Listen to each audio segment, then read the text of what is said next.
Welcome back to the news at 10. We're looking at the level of compliance to government's directive in the Federal Capital Territory, Abuja, for the sake of fumigating parks and markets.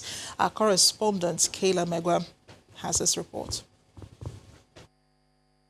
All places of worship are to remain closed. Some churches still flout the order, but the task force set to ensure compliance are on ground to stop defaulters.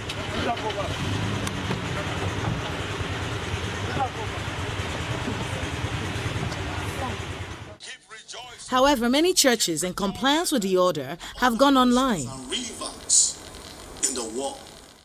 Places of worship have been closed.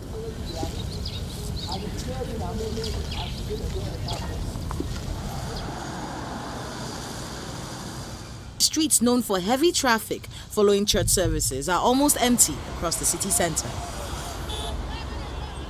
We noticed some commercial vehicle drivers are not implementing social distancing rules.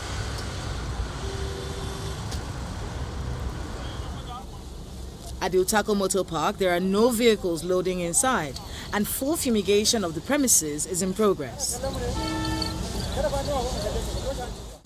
The Abuja Municipal Area Council is spearheading the fumigation exercise, and they say they have their work cut out for them. We have the intention of even fumigate all our markets in order to curtail all these communicable diseases. Unfortunately, the issue of COVID-19 came off, and we now use that time to fumigate all our markets. In fact, today we are fumigating 13 of our markets within Amak. The places fumigated are to remain locked for 24 hours, pending further instructions.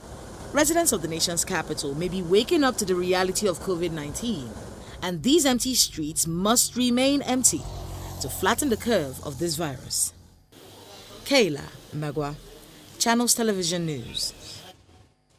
Meanwhile, the police in Katsina State say they have arrested about 99 suspects for allegedly burning down a police station and attacking officers on duty in Kusada local government area of the state on Friday. This follows a riot by some youth who staged a protest against government's directive banning all religious activities, including Friday prayers, as a preventive measure against a possible COVID-19 outbreak in the state. The police arrested the cleric who flouted the directive by conducting a Jumat service at a prayer ground within the local government. On March 26, 2020, the Katsina State government issued an order suspending large gatherings for Friday prayers and Sunday church services. The measure was taken to curtail the spread of coronavirus. But that order has not gone down well with some youths in the state who rioted after the police arrested a religious leader who conducted Friday prayers at one of the Kusada Jumat mosques. Very unfortunate incident indeed. Unfortunate because this attack, as you can see, is unprovoked. Set the police station ablaze. Some other residential quarters belonging to the police were also razed. So many vehicles, about 9 or thereabout, were also set ablaze. A federal lawmaker from the state in House of Representatives condemns the action of the youths. Simply, I can say my recommendation is to let the constituted authority did or do whatever is possible to push out the culprit and punish them or let them face the full wrath of the law. Although normalcy is gradually returning for the community, women and children are left to cater for themselves, as their caregivers, especially their husbands, have deserted their various communities for fear of arrest. Soldiers were deployed to our community. 2 of our community members killed, and some found their way to forests.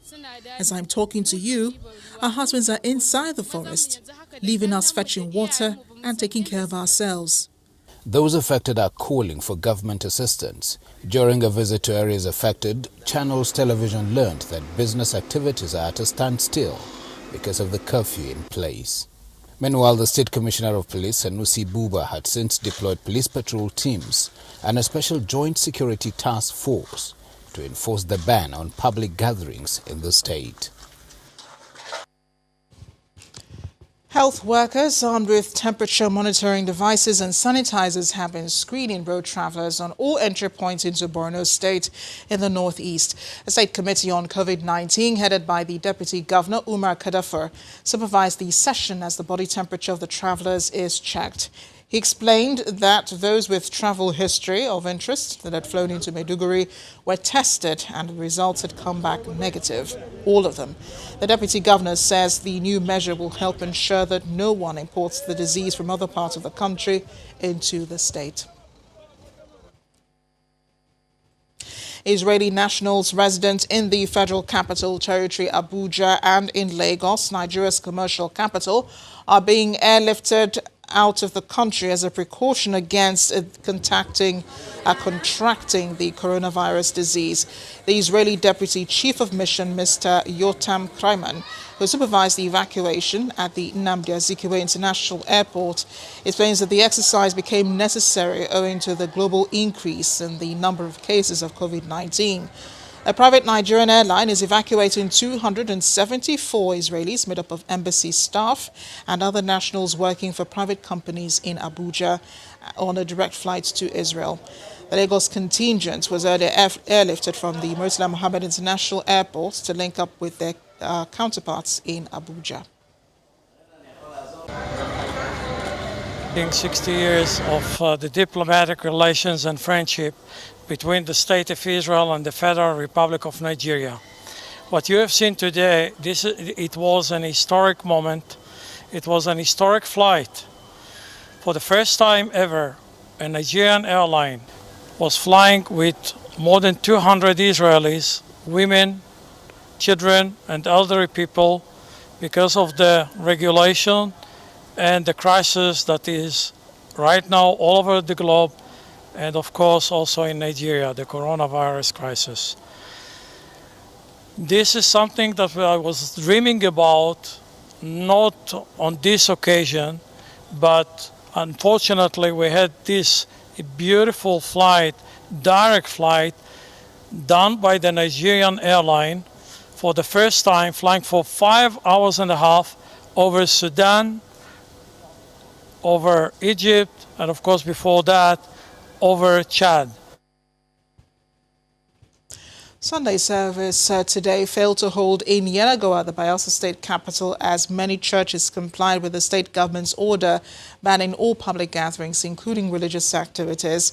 Our correspondent Dobra Timiwood, who went around to monitor the situation, notes that many worshippers were left disappointed. I am along the east-west road, and I'm at a very strategic location because this is the Imbiama section of the east-west road. My right leads to Delta State. You pass through Bayelsa but get to Delta State. My left leads to River State, and in front of me is the gateway into Bayelsa State. Now these trucks behind me have been here for the past 3 days.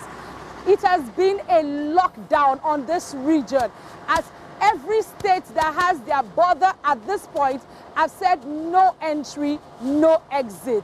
Since on Thursday, drivers of these trucks have had to rely on getting food from local food vendors around here for their daily survival. Only those that are with edibles are allowed to pass. From day 4 and 3 days ago, I was here. There's no road. They send a cow, food item, now they carry part plus both the onions. They even allow those on pass. I explain for them, say, I'm biscuit I carry. They know if you allow me to pass. I'm able to see their back. 3 days here, they suffer. Now, the essence of this lockdown is to curb the spread of the coronavirus. But look at everybody. How many people here are with their face masks? How many people are wearing gloves? Now, how many people are even maintaining social distances? Dobra Timiwood, Channels Television News. The federal and state governments are using all necessary measures to minimize spread of the coronavirus in Nigeria. This evening, President Muhammadu Buhari revealed that the government is planning for all scenarios. So what are the insights from the president's message, and what's the forecast for the next 14 days? Channels Television's data consultant Babajide Ogusanwo is here to analyze the president's speech and the latest domestic trends. Thanks for being here despite the fear on the streets, as well as the limitations to transportation. But the president gave new directives this evening: a lockdown of interstate and intercity travel in Lagos, Ogun State, and in Abuja, the FCT, from 11 p.m. tomorrow. How will you summarize the president's speech? March the 2nd. I'd like you to keep that date in mind because I'll explain its relevance very soon. Speaking about the president's speech, the summary is there are 3 insights. The first is the president talked about a 2-step approach that we'll be using. That's the first insight. We'll be focusing on preserving lives and protecting businesses. That is the first insight. The second insight is that we will be collaborating. What do I mean by collaborating, or what does the president mean by collaborating? In this speech, he had used the word I, referring to himself, only 18 times. He had used the word we 37 times. And so that is the focus, the second insight, collaboration. Now, the final and the third insight is, since it will be collaboration, how would we be collaborating? Now, the president had talked about 3 ways we'll be doing that. He had said that first, we are fighting a war. In the president's words, COVID-19 is a war. The president in this speech said, we are the greatest weapon to fighting this war. That's exactly how the president put it. And finally, the president said we'll be using 3 things: border measures, health measures, physical and monetary policy. That's the summary of the speech. You know, Amarachi, exactly today is 4 years and 10 months that the president has spent in office. The president is not an orator, and this isn't a perfect speech. But looking at all the speeches he has given in the last 4 years and 10 months, for me, this has been his most impressive. Indeed. Now, Nigeria we've just announced 111 cases confirmed. What's your forecast for new cases? You know, exactly last week, I sat on this seat and there were only 30 cases. Today, 111 cases. What does this mean? It means that we're running faster than even Usain Bolt when it comes to new cases that are coming up. If we continue with this rate, almost 4 times, in the next 3 weeks, we could have thousands of cases. Tonight, I have 3 news. I've got some good news, I've got some bad news, and I've got some very bad news. But I'd like to start with the good news. What is the good news? We've seen 111 cases, only 1 fatality. Here's what it means. There's a 99% chance of survival if you have the disease in Nigeria. That is good news. Now let's talk about the bad news. The bad news is that Nigeria is among the 7 most populated countries in the world. So I'd like us to take a look at the number of cases that have been reported in the most populated countries in the world, Amarachi. And if we take a look at that, here's what you find. China, the most populated country in the world with a population of 1.4 billion people, 83,000 cases. India, 1,000 cases. In the US, 130,000 plus cases. Pakistan, Brazil, we've seen 4,000 plus cases in Brazil. But in Nigeria, only 111 cases. Now, if we look at these countries, the countries that are the most populated countries, we see that there are clearly more number of cases than Nigeria. So the bad news is there's a huge possibility that there are more unidentified cases. And finally, the very bad news. On the 2nd of March, just like Nigeria, the United States reported only 111 cases. Just some weeks ago, today, they have 130,000 plus cases. So we need to focus on making sure that we listen to these new measures that the president has read and we obey it. And yes, there's some hope. You know, this week I spoke to the president of the Nigerian Medical Association, Dr. Francis, and I asked him just one question. Dr. Francis, does Nigeria have enough medical professionals to manage this pandemic? His answer? What was his answer? Let's look at the number of doctors we have in Nigeria. Okay. That will provide us some of the answers. And before you go into that, you did say earlier that this was the president's most impressive speech. I was going to take you up on that, why you think that is. Because it was clear and his outlines of the measures we are very directive. We're very direct. It was clear on what will happen in the next 48 hours, and it was clear on what the president intends to do and the government intends to do within the next 14 days. We've seen a lot of speeches from the president, but none has been this clear. But finally, I'd like us to take a look at the number of medical professionals in Nigeria, because that gives an idea of what could happen. In the Southwest, today we have 42,000 medical professionals. In the Southwest, we have 3,200 medical professionals per citizen. But the challenge is the Northeast, where we have the least number of doctors per citizen. In the Northeast, we have only 1 doctor per 17,000 citizens. So it is essential that the virus, yes, is minimized across all regions, but there are some regions that it's important that we don't allow the virus to spread. And you know, in the final analysis, whenever a virus spreads this fast, the only solution is for good decision to move even much faster.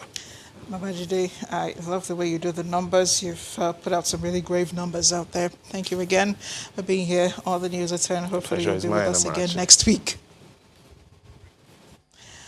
Still ahead on the News at 10, the UK's health authorities say it may take 6 months before life returns to normal in the UK following the outbreak of the coronavirus. Plus, International Olympic Committee and Japanese organizers are in the final stages of talks to set the opening date for the Tokyo Games in July next year.